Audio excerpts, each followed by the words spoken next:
Hi everyone, my name's Count. You might know some of the super cool artists that I've been fortunate enough to work with. I'm not going to brag about that. I'm going to let Waves brag about that for me on the bottom of the screen for you so that we can jump right in to talking about this super cool plugin called Studio Rack.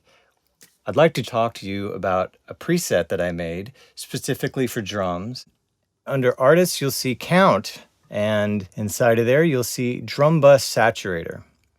Now, this track that we're listening to now is Lyrics Born, and the band who has created this track with him is Galactic. And you're going to be hearing Stanton Moore's drums that we're going to be featuring here. And I actually built this preset on this actual track. So it'll give you an idea of how you can take something that is unmixed, because this track is not yet mixed, which I thought would be very helpful for people to hear an unmixed track and to see how far you can go with it, rather than taking something that's sort of already mostly mixed and just sort of fine-tuning it, and show how deep we can go with this. So as you can see here with this Abbey Roads vinyl, I've taken this saturation and I've assigned both the input and the output to go in opposite directions so that I'm pushing the input, I can turn down the output. And there's all sorts of other things we can do with it. But let me start by just giving you a quick A-B on the drums with everything bypassed.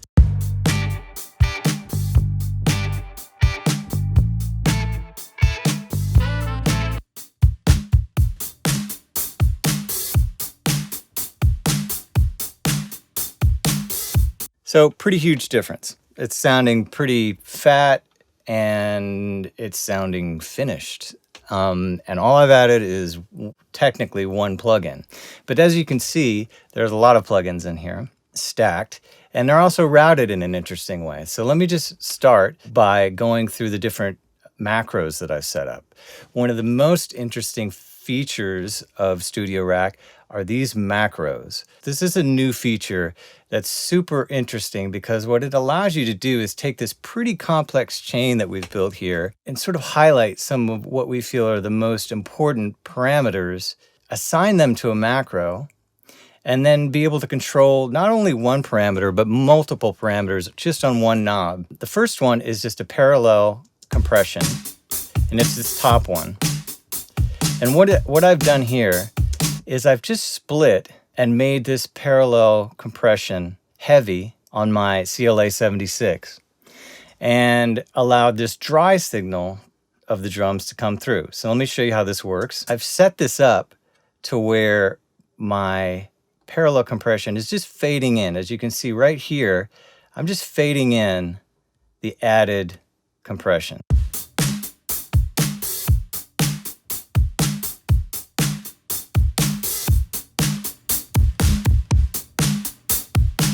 So you can really hear that super thick compression with sort of the pumping and breathing and the vibe coming through. If I bypass it,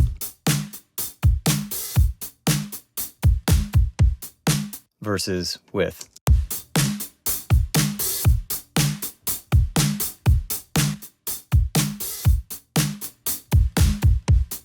So tons of vibe right off the bat, just with this one parameter that we're adjusting.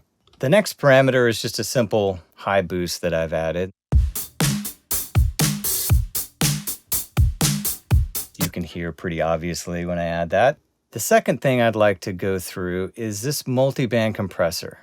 Now what I've done is I've just added a simple on and off switch, which is this right here, your on and off power. I've just simply added it that way. And the reason why I've made this multiband is that often with drums, the kick drum is what's clobbering and triggering the drums and really pushing the compression to act. And sometimes that's cool, and you can create the really cool pumping effect, as we did here on this parallel drum with the CLA 76. But sometimes we want the drums to be contained in a way where they're not actually pumping so much. So what I've done is I've just simply split the drums with two instances of the Kramer Pi compressor, And I have similar settings on both of them, but what I've done is this crossover is at 92 hertz. And what that's doing is it's allowing me to compress sort of the upper range of the drums separately from the low end so that I'm not clamping down too much on the low end of that kick drum.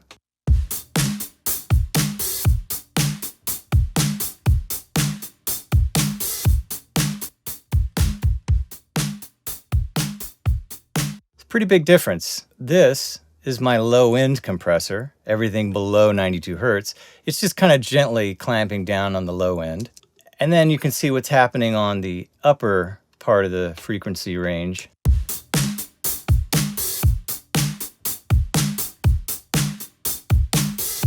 So I'm compressing a little bit more on that upper range of the drums, and that's making it a bit more even, a little less pumping, and just sort of containing those drums a little bit. So the next macro that I set up is this one called saturation.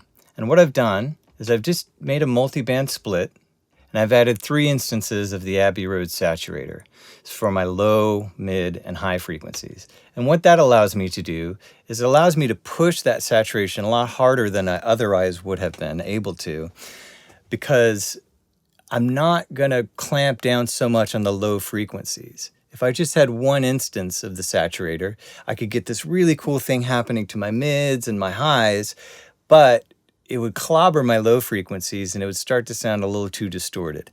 So splitting these out allows me to do something a lot more interesting. So let me play you the drums without the saturation.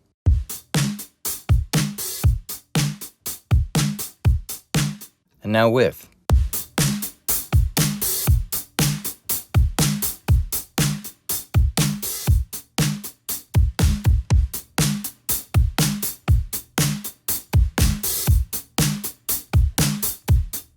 And so what I've done here on this macro is that I've mapped the mix of the saturation on all 3 bands.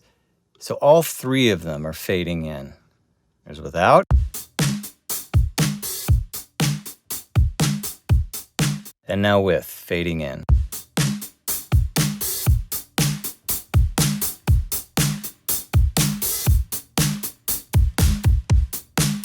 So I'm really sort of exciting the mids and the highs without getting that detrimental crushing of the low end.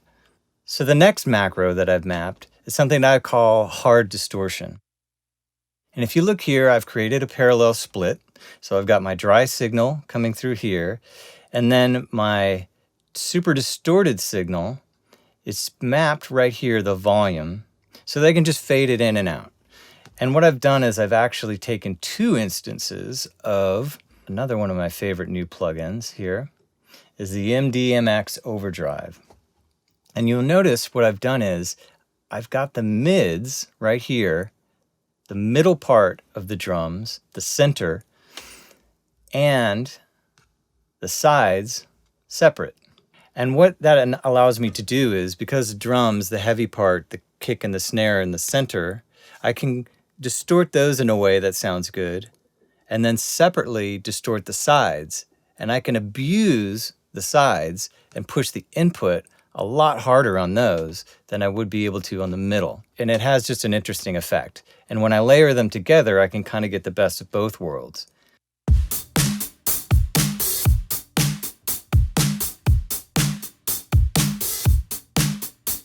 And now with the hard distortion fading in, just back off that saturation a little bit so you can hear the difference.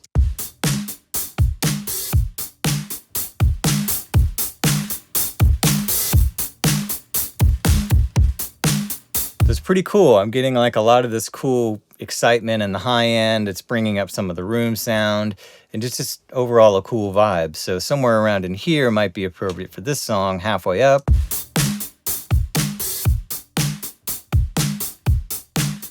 Sounded pretty cool.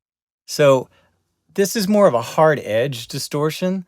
I've also added what I'm calling fat distortion, which is yet another parallel split.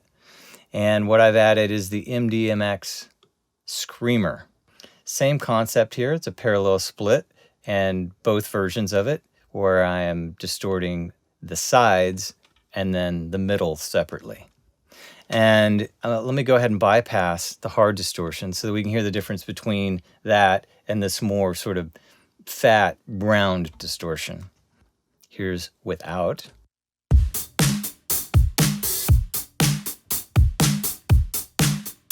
And with, fading in.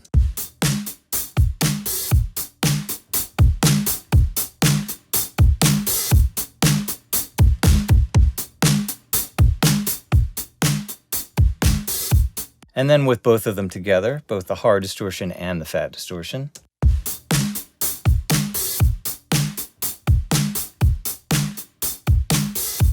Sounds pretty cool.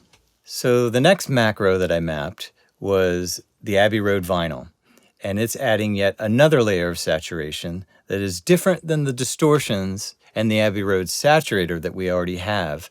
This adds a different element that can only really be explained by playing it for you. What I've done is I've mapped the macro to both the input and the output so that as I'm driving in to get more of that saturation and distortion, I can pull back the volume a little bit so that it doesn't overwhelm the plugin too much. Here's without.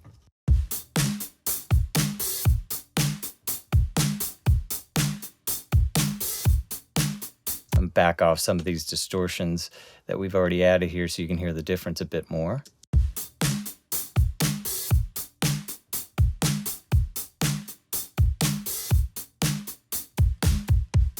And here's with.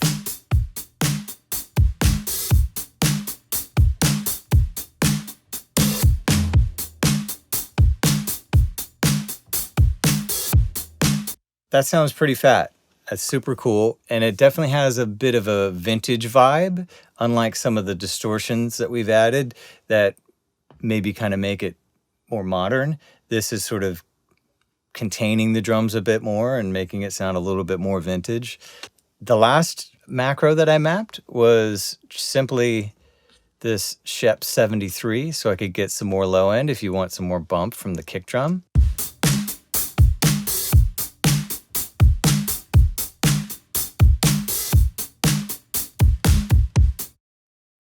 So as you can see, we've taken a pretty incredibly complex routing of drums that would have normally taken up many tracks in Pro Tools, and we've sort of contained it into this one plugin. And it's taken a lot of the sort of difficult, heavy lifting out of the equation as well. So somebody who's not necessarily an engineer, who doesn't necessarily know how to mix drums, could be working on a song in sort of a composing environment and be able to just pull something up quickly on a drum bus, play around with these macros, which are pretty labeled in a way that they can understand pretty quickly, turn them up and down, and have a cool vibe on their drums without necessarily knowing how to be an expert drum mixer.